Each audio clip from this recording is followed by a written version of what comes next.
Kini ang dagway sa kalambuan nga gilantaw sa halos tanang lungsod sa probinsya sa Subo. Kalambuang gitinguha sa grandiosong plano ilawom sa Metro Cebu Development Plan.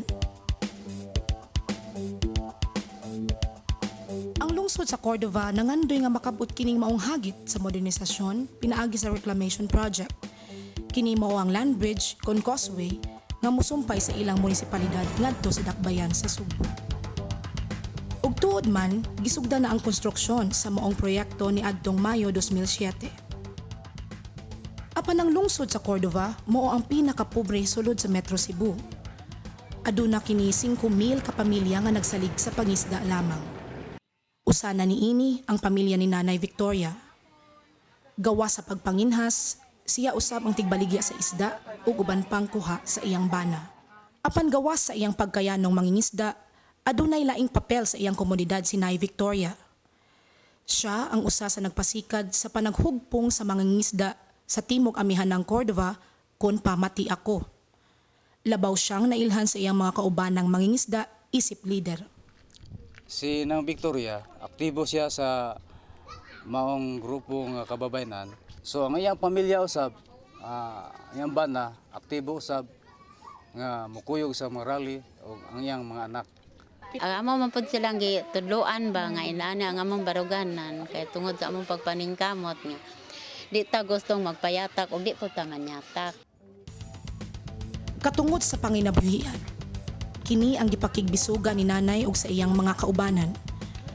Kung masugdan na ang operasyon sa causeway, dulan sa 3,500 hectares nga fishing ground ang idili na sa mga mangingisda. Kumusta ang imong kuanon? Panginhas nimo karong adlaw? Wa liayo na eh, gambar kay ko.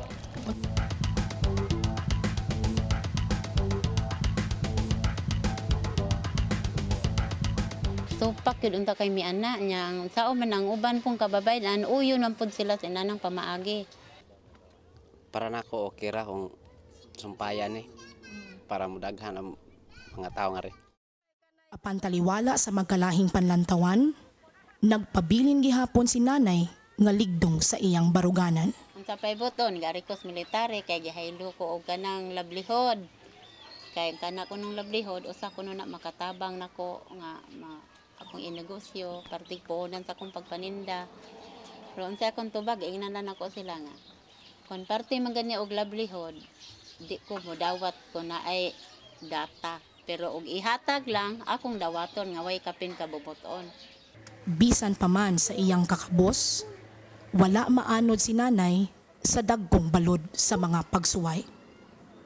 Unsa man nga klase sa kuanay kasinatian? Di na lang tino ko itong ano eh. Okay. Pero nakalabang gyud, wa gyud nga nang nadaba. Ni barog gyud sa baruganan. Kusog sa organisasyon mo ang tinubdan sa kaisog ni nanay sa pag-atubang sa mga nangaging unos sa iyang kinabuhi. Ang ako na lang yung nakuanan nga gusto gyud ko nga magpabilin ng among kapunungan. Kay daghan naman gud ang among nakabutan ani bitaw. Nangadto na mi og kuan preskon na diin na lang mi rally amdada giatubang na namong mayor, gobernador. Na tanan na ba ako nasayran kay kun wa pa ko magpamembro sa organisasyon wa gyud koy kasayaran og unsa ang uban ang mga kuan nila. Ang susamang kusog mauusab ang gikinahanglan sa mga kababayan ang mangingisda ug sa ilang pamilya diha sa pag-atubang sa bag-ong unos nga dala sa reclamation project. Tayo na mga kasama, magsurit palayain ang kaisipan. Ngayon na ang panahon ng pagbabalik-uwas, pagsulong ng kababaihan. Di lubos ang kalayaan kung di ka malaya, kapos ang kasaysayan kung di ka kasama. Babae o babae, bahagi ka ng tagumpay.